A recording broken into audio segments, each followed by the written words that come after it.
Hi Rich, are you ready to go through the biggest plot twists in PC gaming? You think you're talking to Rich right now? You've been talking to Phil. Roll the tape. Metal Gear Solid 5 The Phantom Pain is a game with no shortage of improbable characters. Try to find a single plausible name in among your army of covert weasels, banished otters and dreadful doggos. Go on, we dare you. However, things go from the ridiculous to the Kojima literally just reaching out through the screen and slapping you in the face while laughing hysterically with quiet. Clothes-averse mute femme fatale caused a bit of a stir from the very moment people saw her. Was she a clever statement about depictions of female characters in games, or just an unfortunately typical depiction of female characters in games? Ready for the Shyamalan moment? She actually needs to wear those skimpy clothes to stay alive, because she breathes through her skin, because of reasons involving parasitic treatment for... Oh, why even go into it? She's a plant, for heaven's sake. Is it still a spoiler if it happened almost a decade ago? Let's find out. In 2008, the financial markets crashed, Spain won the Euros, and Fallout 3's ending forced you to kill yourself to save the wasteland. Victory through sacrifice isn't a new concept in video games, but an ending to an open world game that promptly and permanently ceases all activity of any kind within that open world is certainly new. Who saw that one coming? Faced with entering a code in a room full of radiation in order to purify the capital wasteland, the wanderer doesn't think about perhaps just using a long stick from behind a window for a second, instead launching themselves into the fatal air and collapsing after entering the code. Hope you weren't saving any of that valuable stuff in your inventory. You forget what Ubisoft left out when they took over the Far Cry series from Crytek. They remembered the stealth, the jungles and the hang gliders, so where are the mutants? Did Ubisoft somehow forget that core pillar of the Far Cry experience? Of course they didn't. They left them out on purpose because they were bollocks.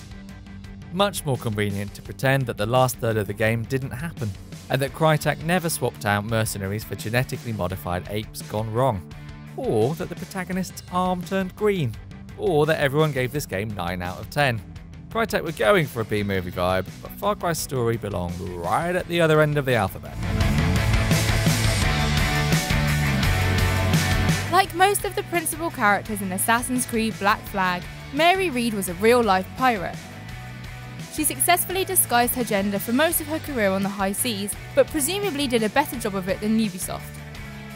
Black Flag seems to think that getting a voice actress to speak in a slightly gruff Yorkshire accent is enough to fool you for the first 10 hours of the game. The reveal, in which James Kidd finally lets down his hair, is shocking to precisely no one. Apart from Edward Kenway, of course, who's gullible enough to fall for all that precursor race nonsense. Your name's not James, is it? There's a reason nearly everyone who plays Baldur's Gate 2 recruits the dashing thief Yoshimo. He pops up in the game's opening dungeon just in time to replace the rogue you've just lost to... plot shenanigans. Plus, he carries a katana +1. Can you say that for any of your real-life friends?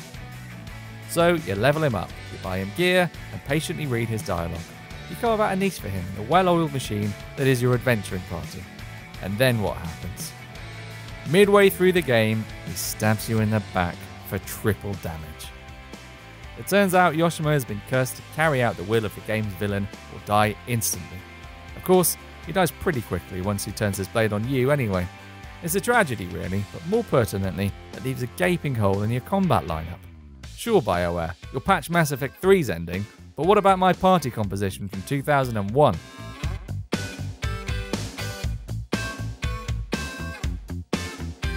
If there was a golden age of plot twists, it was surely 90s cinema. Those were the days in which a montage of characters saying things they'd said earlier in the film and which now revealed themselves to be foreshadowing could blow your mind. And it's never been implemented in games with more hamminess than in Star Wars Knights of the Old Republic. You go the whole game as a classic amnesiac adventurer hearing about a mysterious fallen Sith Lord called Darth Revan. And then, ready? It turns out you're Darth Revan.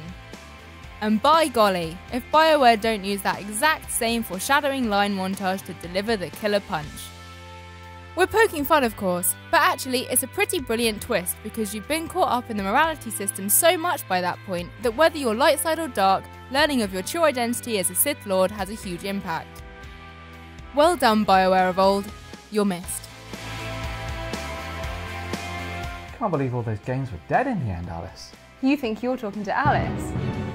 Leave it out. If you enjoyed the video, subscribe to the channel for more, leave us a comment below and we'll catch you next time.